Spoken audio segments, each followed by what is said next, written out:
Saudara Ketua DPP PD Perjuangan Deddy Sitorus menyoroti unggahan video Wakil Presiden Gibran Rakebuming Raka yang mengulas soal bonus demografi yang diprediksi terjadi pada tahun 2030 hingga 2045. Demografi di tahun 2030. Deddy menilai Gibran sebaiknya lebih fokus bekerja dibandingkan membuat video.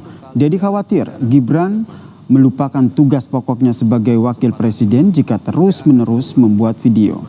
Sebelumnya saudara, Wapres Gibran berbicara mengenai berbagai isu kekinian seperti bonus demografi hingga hilirisasi lewat video yang diunggah di akun YouTube miliknya @GibranTV. Tahun 2030 sampai tahun 2045. Sebuah kondisi.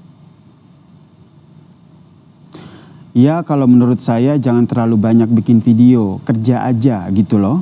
Bikin video terus, nggak habis-habis. Nanti sama kayak Pak Deddy Mulyadi lagi, kata Deddy Sitorus seperti yang kami kutip dari kompas.com.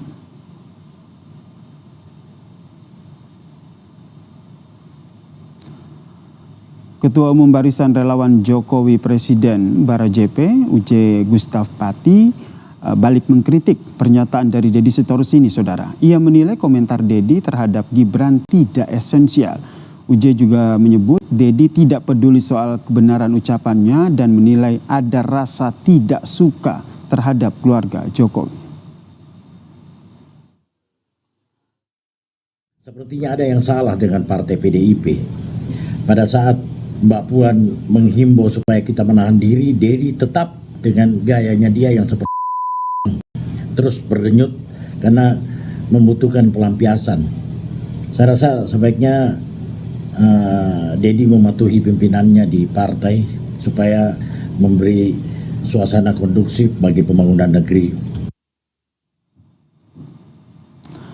Wakil Menteri Sekretaris Negara Juri Ardiantoro juga membela Gibran terkait dengan video monolog tersebut, saudara. Ia menyebut langkah Gibran sebagai bentuk komunikasi langsung kepada masyarakat. Menurutnya, penyampaian informasi langsung oleh pejabat kepada masyarakat penting agar tidak terjadi bias informasi.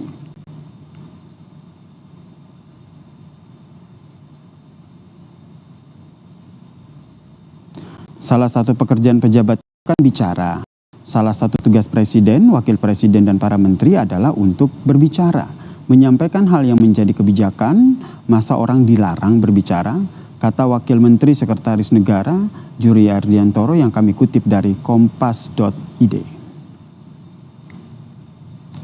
Wakil Presiden Gibran Rakebuming Raka membuat video yang membicarakan generasi muda dan bonus demografi. PDIP menyebut Gibran lebih baik kerja ketimbang membuat video. Lalu ada apa di balik munculnya monolog Gibran ini dan benarkah untuk persiapan 2029? Kami membahasnya bersama dengan juru bicara PDIP, Mas Seno Bagaskoro, kemudian ada Sekjen Partai Golkar, Pak Sarmuji, dan juga Direktur Eksekutif Parameter Politik Indonesia, Mas Adi Prayitno. Selamat sore semuanya. Mas Yasir, Cak Sar, Mas Adi Pray. Selamat sore. Baik, saya ke Mas Seno dulu nih. Mas Seno, ini kenapa akhirnya PDIP sampai menyampaikan pernyataan sampai meminta Wakil Presiden Gibran Rakebuming Rakanya lebih baik kerja dulu ketimbang bikin video? Ya biasa saja sebetulnya Mas, tidak ada yang spesifik atau sangat serius kita lakukan suatu tanggapan terkait dengan apa yang dilakukan oleh Pak Wapres Mas Gibran. Bukan tetapi karena memang sebetulnya itu kan juga mengungkapkan apa yang menjadi perbincangan di tengah publik akhir-akhir ini. Betapa tidak misalnya di dalam kasus video Mas Gibran itu kan banyak sekali pembicaraan dari kawan-kawan yang juga mengkritisi dan mempertanyakan motifnya kenapa kok tiba-tiba. Nggak ada di antara kita yang menyalahkan pada saat seorang pejabat publik membicarakan pemikirannya, menyampaikan pikirannya, membuat video, statement, ucapan, dan sebagainya. Nggak ada siapapun yang menyalahkan itu. Tetapi menjadi aneh, tanda tanya gitu ya, konteksnya apa, seperti apa. Karena kalau kita melihat akun YouTube Mas Gibran itu terakhir mengunggah video kan 9 bulan yang lalu. Lalu di antara 9 bulan itu ada kekosongan lama, vakum, tiba-tiba muncul dalam seminggu terakhir muncul 3 video yang dilakukan secara beruntun selama beberapa hari terakhir. Dan itu mengundang pertanyaan, misalnya, kenapa sih selama ini kan banyak kritik yang muncul kepada Mas Gibran? Kenapa tidak pernah sebagai bagian dari generasi muda itu bertukar pikiran dan berkomunikasi langsung dengan masyarakat dan publik yang mempertanyakan tentang kehadiran dan kinerja wakil presiden? Banyak tuh kampus-kampus yang bisa menjadi partner diskusi yang baik. Banyak tuh teman-teman muda yang siap untuk diskusi langsung dengan Pak Wapres gitu. Apalagi di berbagai situasi akhir-akhir ini kan ada yang mengkritik Indonesia gelap, ada yang mengkritik peringatan darurat, ada yang mengkritik macam-macam. Diskursus di tengah publik itu banyak sekali. Lalu kenapa pada saat interval waktu itu tidak ada sama sekali keterangan dari Wapres, tidak ada komunikasi dua arah yang terjadi, lalu tiba-tiba muncul video itu. Apalagi video yang terakhir ada yang merekam di media sosial menyampaikan misalnya loh ini kok like-nya tiba-tiba banyak sekali mendahului view-nya gitu. Nah, jadi ada berbagai hal yang menjadi titik sasaran perbincangan di tengah publik, diskursus di tengah masyarakat. Sehingga kalau kami merespon itu, misalnya ada Bang Deddy Sitorus merespon itu sebetulnya adalah bagian dari ya kita mengetahui apa yang terjadi di tengah publik dan mengamplifikasi itu. Karena sebagai seorang pengambil kebijakan tentu bukan hanya dalam konteks membentuk opini atau memanufaktur citra, tetapi memang tugasnya ganda dan multiple, termasuk merancang kebijakan dan lain sebagainya. Kalau bicara tentang AI, bagaimana misalnya strategi kita dalam merancang AI yang baik ke depan? Bicara tentang hilirisasi, bagaimana bisa memastikan konsep meritokrasi di Indonesia bebas dari nepotisme dan lain sebagainya. Itu konsepnya dari tataran policy, bukan hanya dalam pembentukan opini. Beda sekali dengan misalnya di legislatif. Itu Mas kalau kami. Oke, saya langsung ke Pak Sarmuji nih. Jadi sebenarnya yang ingin disampaikan oleh Gibran Rakabuming Raka ini apa? Ya, pertama secara substansi memang apa yang ingin disampaikan Mas Gibran itu sesuatu yang sangat penting ya. Misalkan tentang bonus demografi. Bonus demografi itu kalau kita salah mengelola itu batal menjadi bonus, bisa menjadi beban, bahkan bisa menjadi bencana demografi. Karena itu apa yang dilakukan oleh Mas Gibran sebagai Wapres, menurut saya usaha untuk memantik kesadaran kolektif masyarakat agar memperhatikan hal yang penting. Memang ini pernah beberapa kali disampaikan oleh para menteri dulu zaman Pak Jokowi. Tetapi isu ini sempat hilang dari peredaran. Karena sangat penting jangan sampai justru isu ini hilang dari peredaran, tidak mendapatkan perhatian serius, kita hanya berkutat pada hal-hal yang rutin. Sementara di hadapan kita tersaji tantangan yang sangat besar, yaitu tentang bonus demografi, komposisi demografi kita, itu usia produktifnya sangat besar pada tahun 2020 mulai 2025 ini sampai 2040-an. Kalau ini tidak terkelola dengan baik, tentu saja yang rugi adalah bangsa Indonesia. Kalau ini tidak mendapatkan perhatian, tentu yang rugi adalah seluruh rakyat Indonesia.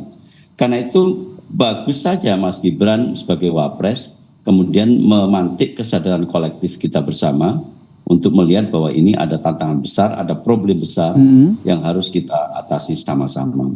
Berarti enggak tiba-tiba begitu ya Pak Sarmuji, seperti yang tadi disampaikan oleh Pak Seno, ini udah 9 bulan kemudian baru nih posting lagi, makanya ditanyakan kok ada apa ini? Kalau urusan postingnya baru sekarang mungkin karena kesibukan nggak sempat posting ya wajar saja. Saya sendiri punya akun YouTube juga lama sekali nggak saya isi, nunggu Pak Mas Adi Prayitno barangkali ada komentar nanti saya tampilkan di situ. Ini kan momentum saja. Jadi mumpung juga isu ini sudah lama hilang dari peredaran, kalau dipantik sekarang, disosialisasikan sekarang, dikomunikasikan sekarang, ada bagusnya. Jangan sampai isu itu hilang. Oke, saya ke Mas Adi. Mas Adi melihatnya seperti apa ini? Ya saya kira dua hal, ada yang politik dan ada yang substantif. Kan memang dari dulu banyak sekali pihak-pihak yang sebenarnya berharap bahwa Wakil Presiden Republik Indonesia Gibran itu kan juga mampu menyampaikan narasi dan gagasan-gagasan besarnya terkait dengan situasi politik kebangsaan. baik secara interaktif, mutual understanding, ataupun misalnya disampaikan secara terbuka melalui statement-statement yang sifatnya monolog.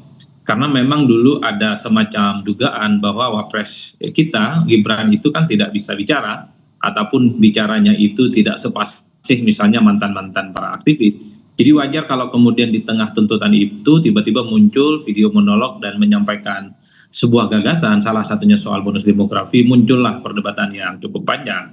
Di berbagai kesempatan saya selalu mengatakan memang tidak mudah jadi Gibran itu, ngomong salah, tidak ngomong pun juga salah. Artinya apa? Memang sejak awal kehadiran Gibran dalam kompetisi politik di 2024 memang menimbulkan kontroversi yang cukup panjang, dimulai dari misalnya konflik politik dengan PDIP, termasuk juga terkait dengan putusan Mahkamah Konstitusi, soal syarat umur presiden dan wakil presiden. Jadi praktis setelah menang Pilpres berpasangan dengan Prabowo Subianto, hal-hal yang terkait dengan Gibran itu selalu memancing polemik dan kontroversi yang tidak berkesudahan. Itu di satu Mas, di situ. Nah yang kedua memang harus diakui secara politik itu kalau kita mau jujur, ini kan juga bagian dari upaya untuk meningkatkan engagement, bagaimana publik semakin terkonfirmasi bahwa Gibran itu adalah wakil presiden yang memang perlu juga diperhitungkan terkait dengan jalan panjang menuju 2029. Karena kalau kita melihat elit-elit partai, orang-orang penting di negara kita, itu kalau melihat gestur dan narasi-narasi politiknya, itu sepertinya memang sebagai upaya untuk menyusun kekuatan politik menuju pertandingan di 2029, entah sebagai calon presiden ataupun sebagai calon wakil presiden. Wajar kalau kemudian ketika video-video monolog yang disampaikan oleh Gibran, itu juga bagian upaya bagaimana publik melihat Gibran ini sedang membangun satu spotlight, selalu membangun diskursus, supaya Gibran itu dikait-kaitkan dengan soal kemungkinannya untuk bisa bertanding nantinya di 2029. Ini adalah dua hal yang menurut saya selalu diperbincangkan, diperhitungkan, dan sampai hari ini itu terus menjadi bergunjingan. Hal-hal yang semacam ini menurut saya wajar kalau ditafsirkan secara politik. Tapi ala kulli hal Mas Yasir, bahwa secara prinsip Gibran itu adalah orang penting, orang nomor 2 di negara kita. Apa yang diomongkan mesti itu direalisasikan. Apa yang disampaikan itu harus diwujudkan. Kan percuma ngomong tentang bonus demografi, percuma bicara tentang hilirisasi, percuma bicara tentang timnas, bahwa segala sesuatu yang diomongkan kalau tidak menjadi kenyataan, ya ini hanya sebatas diskursus yang kemudian sebenarnya bisa dilakukan oleh siapapun. Yang jadi Mas menjadi Adi, nilai pembeda dari wakil presiden itu setiap omongannya wajib hukumnya dilaksanakan. Bicara tentang bonus demografi, kalau mau jujur, yang susah mendapatkan pekerjaan dan pendidikan per hari ini adalah mereka yang calon-calon bonus demografi ini, Mas. Nah, apa kira-kira kebijakan yang bisa dibuat supaya usia produktif itu tidak hampa dan tidak sulit hidupnya untuk menghadapi persoalan-persoalan di masa yang akan datang? Oke, ini ada dua konteks nih terkait dengan apa yang menjadi esensi dari yang disampaikan, kemudian tentu dikaitkan dengan politiknya. Apalagi tadi disampaikan terkait dengan persiapan pemilu 2029 juga. Ini yang juga ingin saya konfirmasi ke Mas Seno juga ke Pak Sarmuji, sebenarnya apa makna dari video monolog Gibran ini jika kita kaitkan dengan konteks politik saat ini. Tapi kita bahas usai jeda ya, tetaplah bersama kami di Kompas Petang.